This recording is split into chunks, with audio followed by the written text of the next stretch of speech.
bovine spongiform encephalopathy, a name that sounds clinical, almost harmless. But behind this technical jargon lurks a monster, mad cow disease, a horror story whispered in hushed tones. It arrives with a whisper, a barely perceptible tremor, a thief in the night stealing memories, thoughts and essence. The tragedy lies in its insidious attack on the mind, turning victims into strangers to themselves, trapping them in a cage of deteriorating flesh and failing minds. Imagine the fear of sensing your mind slipping away, watching your reflection and seeing a stranger. This is the terror of mad cow disease.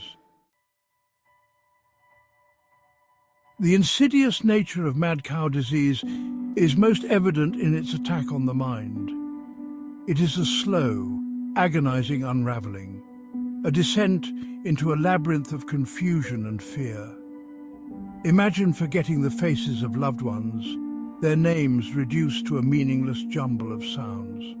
The world, once a place of comfort and familiarity, transforms into a menacing enigma. The simplest tasks, once routine, become insurmountable challenges. Tying shoelaces feels like solving a complex equation. Reading a book is an exercise in futility, the words swimming before your eyes, devoid of meaning. The mind, once a sanctuary of thought and memory, becomes a prison of confusion and fear. As the disease progresses, the lapses in memory become more frequent, more profound. Yesterday blends into today, faces blur and names evaporate like wisps of smoke. The ability to distinguish between reality and imagination slowly dissolves.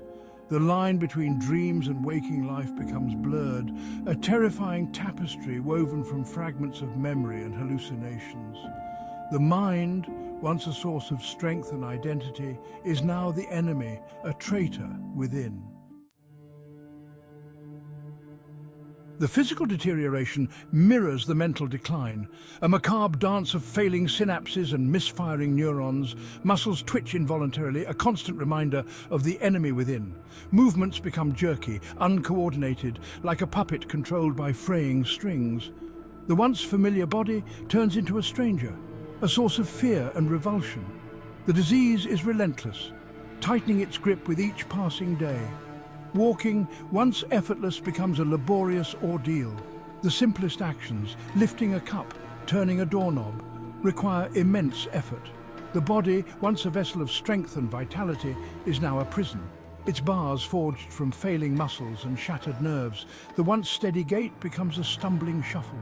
Balance falters, falls become frequent, each one a jarring reminder of the relentless progression of the disease. The reflection in the mirror no longer shows the person you once were. Instead, it reflects a stranger, their eyes filled with fear and despair, their body ravaged by an unseen enemy. The body, once a source of pride and pleasure, becomes a burden, a constant reminder of the encroaching darkness.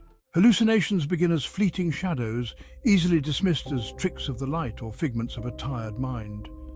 But as the disease progresses, the shadows solidify, becoming unwelcome companions in the waking nightmare. They lurk at the edge of vision, whispering doubts, amplifying fears, and distorting reality. These hallucinations are not the whimsical daydreams of a healthy mind. They are the grotesque creations of a brain under siege, fueled by fear and the disintegration of cognitive function. Familiar faces contort into monstrous visages. Loved ones morph into menacing strangers, their voices distorted, their words laced with malice. The walls of reality crumble. The familiar becomes menacing, the comforting transforms into the terrifying. The mind, once a source of imagination and creativity, becomes a breeding ground for terror, a landscape populated by the grotesque and the macabre. The once sharp senses betray, painting a distorted picture of reality. Sounds are amplified, distorted, transformed into a cacophony of meaningless noise. The sense of touch becomes hypersensitive, a feather-light touch feeling like a searing brand. The world, once a source of wonder, becomes a chamber of horrors. The ability to communicate, to express the terror and despair that consumes you, slowly slips away. The once easy flow of conversation slows to a trickle, then a choked whisper, and finally, silence. The outside world fades, a distant echo beyond the bars of your shattered mind. The once bright eyes, windows to the soul, become clouded with confusion and fear. The body, once a vessel of communication and connection, becomes a barrier, isolating you from the world and the people you love.